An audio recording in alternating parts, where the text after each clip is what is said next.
Juvenile justice.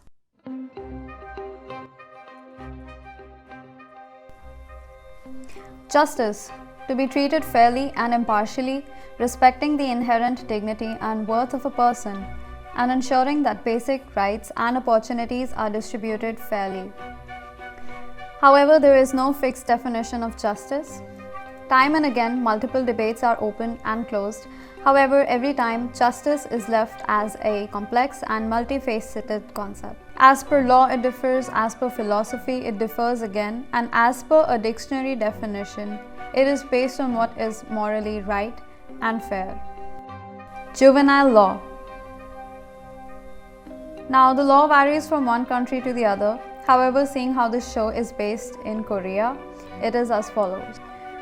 The Juvenile Protection Act stipulates that if a youth under the age of 14 violates the law, they are not criminally liable and are subject to protective measures under the Act. When we speak of measures, we're talking about community service or juvenile protection facilities. Under the age of 10 years, the child is not deemed guilty or liable to any punishment, as it is assumed that they are too young to understand the consequences of their actions or the severity of their crimes. Youth between the ages of 14 to 18 years have a mix of criminal and protection measures depending on the severity and intensity of the crime, including the youth's intentions. What that basically means is that while children under the age of 14 are given a chance at reformation through a lighter punishment, and adults are given a heavier punishment in order to penalize them for their crimes, children between the ages of 14 and 18 years can be given a mix of a lighter or heavier punishment depending on the severity of their crime. Why is this relevant though? Juvenile justice is based on the Juvenile Protection Act, which is an actual law in Korea and which also exists in other countries as well. Since the drama does not explicitly talk about the Juvenile Protection Act, I believe that it was important to talk about it before getting into the review. Let's get into it now. Beginning with the synopsis. Juvenile justice basically follows the story of Judge Shim Yun-suk, who is a rather graceful yet cold personality and has been appointed as the new judge in the Yeonhwa district of Korea for the juvenile cases. However, unlike other judges, she has her own way of dealing with the young offenders, and among the young offenders, she is known as Judge Max or Maximum, as she is infamous for serving the maximum sentence allowed to young offenders. And this is primarily because of her hate or despise towards young offenders.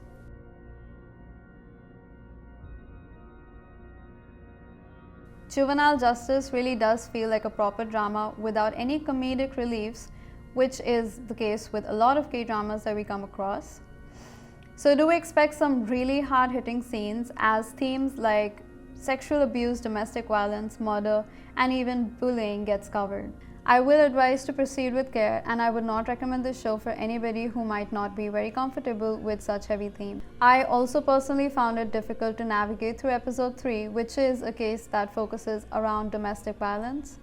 And I also really must commend the actors for being able to execute such difficult scenes with so much clarity.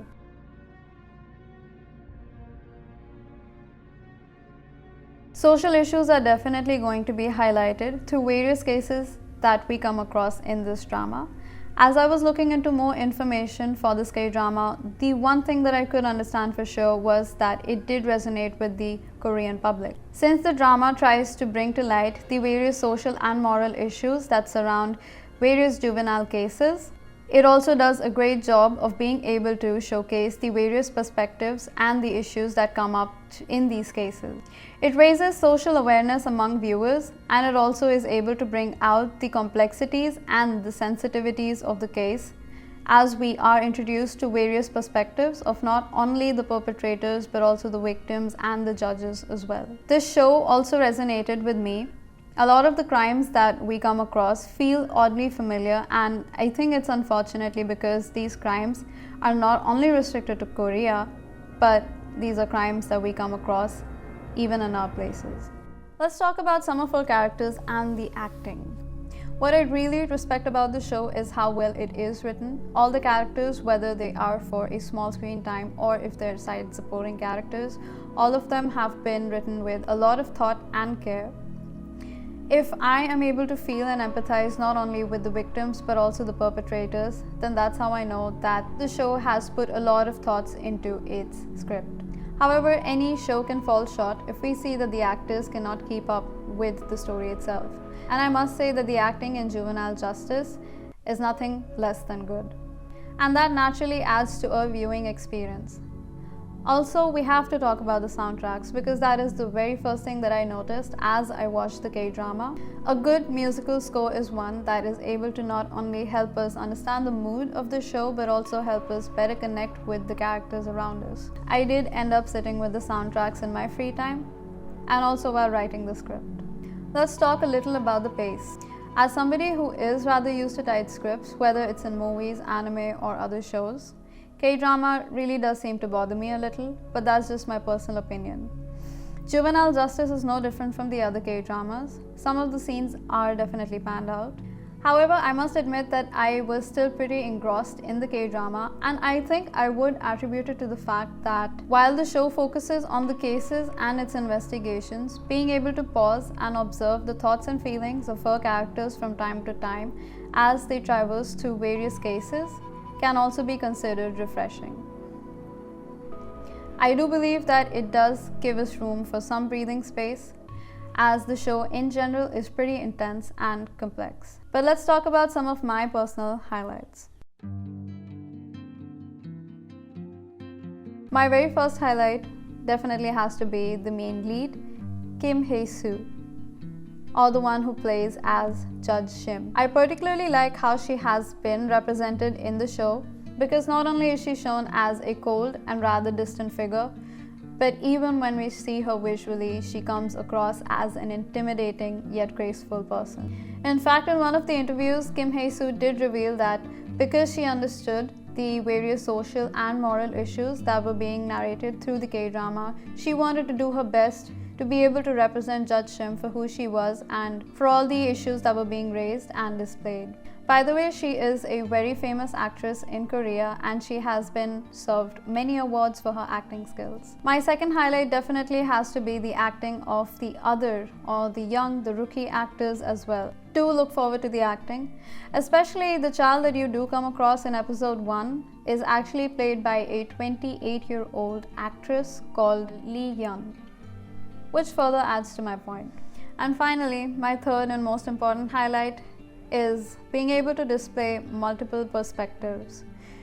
You will definitely feel swayed by the different perspectives that you come across, not only of the victims but also of the perpetrators and the judges and even the side characters. It is especially interesting to see how Judge Shim and Judge Cha Tae-ju handle their own cases and how their beliefs are on the opposite ends of the spectrum. You can clearly come to understand the rationale and the motivations of each character and also learn to empathize with so many of these characters. And not only just looking into the characters and their beliefs, as a lot of the crimes have been loosely taken from real life incidents, especially the first crime in episode 1 that we come across, which is based on an incident that happened in Korea in 2017. However, a small disclaimer that I would like to give is not to have any biases or stereotypes against Korea based on this show. We must have enough sense and empathy to understand that these cases are not only prevalent in Korea but in other places as well.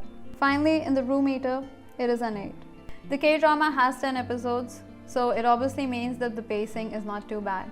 I personally found it enjoyable enough. However, for a lot of people it could be slow, even though K-dramas in general are pretty slow with their pacing. Another thing that I do find is that the K-drama is slightly dramatized for creative purposes. However, other than that, I do believe that it does a great job of raising social awareness and moral awareness among the people of Korea, but not only among the people of Korea.